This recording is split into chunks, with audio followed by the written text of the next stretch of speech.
Hey guys, we're moving forward again in our covenant series this week. We're going to be covering the Mosaic covenant or the Sinai covenant in the book of Exodus and kind of through the rest of the Torah. This is the middle school discussion group video, so if you're a high school discussion leader, you are in the wrong place. Middle school leaders, you guys can start out with a review. Again, I'm leaving those review questions up to you. They can be as long as you feel is necessary to kind of gauge how well your students are grasping things, or short if you feel like they've already got things down, but I'll let you make those questions as you listen to the lesson. Second thing is more of a quick little teaching opportunity that shouldn't take too long, but I didn't really have time to go over it, and it just didn't fit kind of the flow of the lesson. But it's to introduce this idea of the covenant of grace.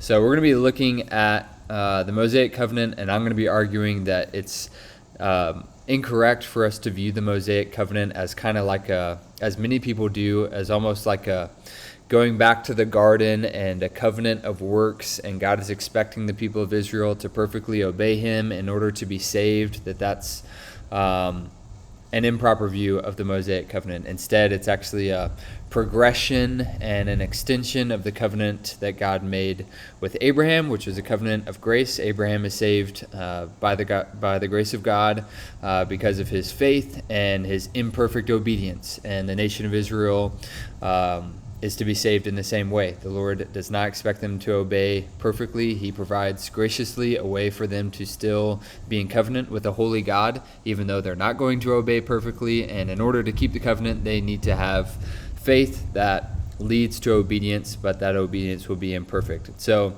I've got a little handout that you can show students if you decide to go through this.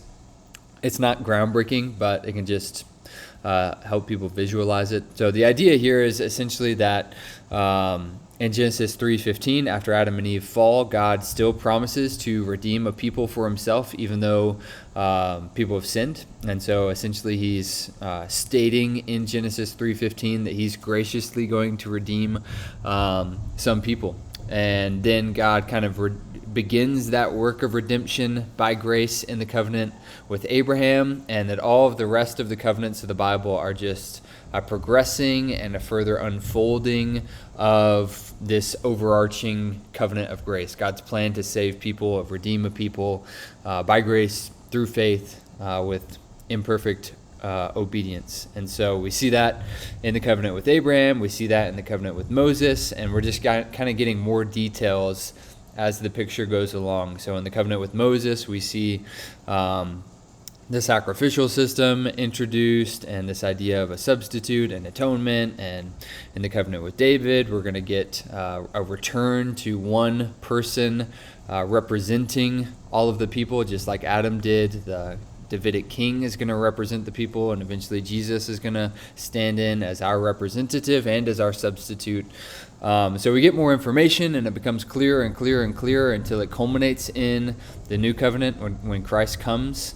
But God is not kind of changing his mind and making one covenant here and then doing a different thing over here. It's a unified purpose to save people by grace is kind of what we want our students to be seeing. So you can decide if you think that's going to be too hard to explain, or students aren't going to grasp that. You don't have to do this, but I'm going to leave it as an option, and I think it's a helpful way to see the unity of Scripture, which is part of our goal in this series.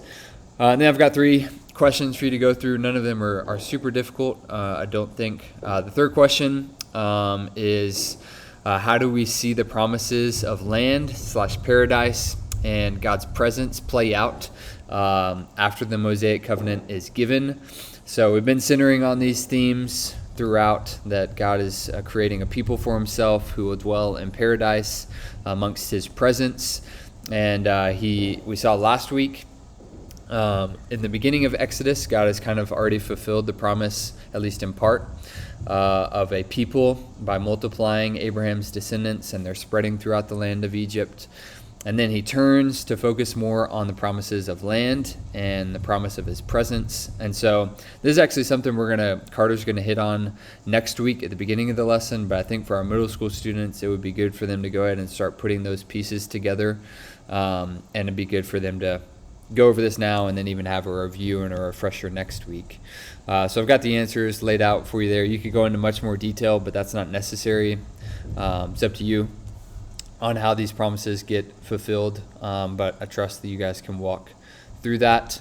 Question number 4, why is it important for us to remember that God's deliverance in the Exodus comes before he introduces the Sinai covenant? So we want to make sure, especially our middle school students, notice that point, that the Lord graciously redeems the people of Israel out of Egypt when they don't do anything except kind of call out to the Lord for deliverance. And he responds to that and saves them. And then he makes the Sinai covenant where there are further instructions on how to be in covenant with the Lord, how to obey the Lord, what the Lord desires. And so this, to remember that, kind of emphasizes that the Lord saves chiefly or really exclusively by his own grace and mercy. And it also sets up this pattern that the Lord delivers out of grace, and then he calls the people to trust in him and obey his laws. We'll do it imperfectly, but the Lord delivers us, and then he calls us to trust in him and obey him. The same is true in the new covenant. The Lord delivers us before we do anything, and then he calls on us to trust in him and obey him for our good and for his glory. And so it sets up this pattern that's repeated in salvation history. Last thing, we're going to talk about how the conditions of the Mosaic covenant begin with the 10 commandments, and then the rest of the laws in Exodus and the rest of the Torah are essentially extensions of those 10 commandments. The Lord elaborates on the specifics of those 10 commandments and fleshes out the details.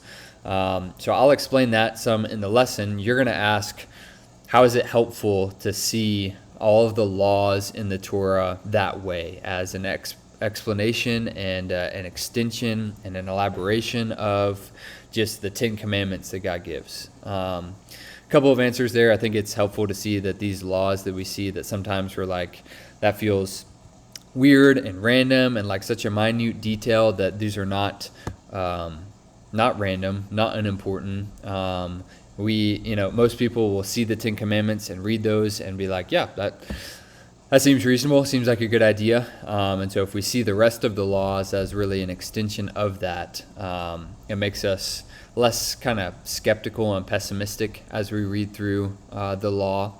It also is really helpful for us to organize the laws as we're reading through them, to try to connect them back to a 10 commandment. Which one is the Lord trying to explain further here, and why is he doing that?